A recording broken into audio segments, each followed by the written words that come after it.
ಇನ್ನು ಜಾತಿ ಸಮೀಕ್ಷೆ ಸಭೆಯಲ್ಲಿ ಎಂಬಿ ಪಾಟೀಲ್ ಕೆಂಡಾಮಂಡಲರಾಗಿದ್ದಾರಂತೆ. ನಾನು ಏರು ಧ್ವನಿಯಲ್ಲಿ ಮಾತನಾಡಿಲ್ಲ, ಕಾಗದು ಹರಿದು ಹಾಕಿಲ್ಲ ಅಂತ ಇದೀಗ ಹೇಳ್ತಾ ಇದ್ದಾರೆ.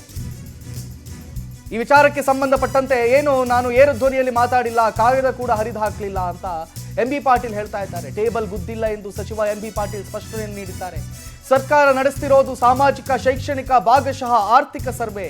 ಬಹುತೇಕರು ಇದು ಜಾತಿ ಗಣತಿ ಎಂದುಕೊಂಡಿದ್ದಾರೆ. ಶೈಕ್ಷಣಿಕ, ಆರ್ಥಿಕ ಪರಿಸ್ಥಿತಿ ಮೇಲೆ ಮೀಸಲಾತಿ ಕೊಡುವಂಥದ್ದು ವಿಜಯಪುರದಲ್ಲಿ ಸ್ಪಷ್ಟನೆ ನೀಡಿದ್ದಾರೆ ಸಚಿವ ಎಂಬಿ ಪಾಟೀಲ್.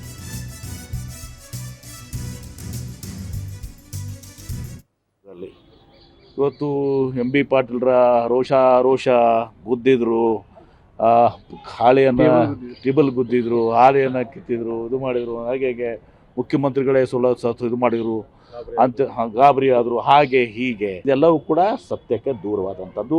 ಸೌಹಾರ್ದಯುತವಾಗಿ ಚರ್ಚೆ ಆಗಿದೆ. ಇವತ್ತು ದಿವಸ ಸೌಹಾರ್ದಯುತವಾಗಿ ಚರ್ಚೆ ಆಗಿದೆ. ಸಮಸ್ಯೆಗಳದರಲ್ಲಿದ್ದಾವೆ, ಏನೇನು ತಪ್ಪು ಗ್ರಹಿಕೆ ಜನರಲ್ಲಿದೆ, ಸಮಸ್ಯೆಗಳಿದಾವೆ. ಇದೆಲ್ಲವನ್ನ ಕೂಡ ಚರ್ಚೆಯನ್ನ ಬಹಳ ಸೌಹಾರ್ದಯುತವಾಗಿ ಎಲ್ಲರೂ, ನಾನಾಗ್ಲಿ, ಡಿ ಕೆ ಶಿವಕುಮಾರ್ ಅವರಾಗ್ಲಿ, ಈಶ್ವರ್ ಖಂಡ್ರೆ ಅವರಾಗ್ಲಿ, ಸಂತೋಷ್ ಲಾಡ್ ಅವರಾಗ್ಲಿ, ನಾವೆಲ್ಲರೂ ಕೂಡ ಮಾಡಿದೀವಿ. ಎರಡು ಮಾತಿಲ್ಲ ಅಂತ ರೀತಿ ಯಾವುದೇ ಕೂಡ ದನಿಯಲ್ಲಿ ಆಗ್ಲಿ ಅಥವಾ ಟೇಬಲ್ ಅನ್ನ ಗುದ್ದುದಾಗ್ಲಿ ಅಥವಾ ಕಾಗದವನ್ನು ಇದು ಮಾಡುವಂತದ್ದು ಯಾವುದು ಕೂಡ ಅದು ನಿಮಗೆ ಹೇಳ್ತಾರೋ ಗೊತ್ತಿಲ್ಲ.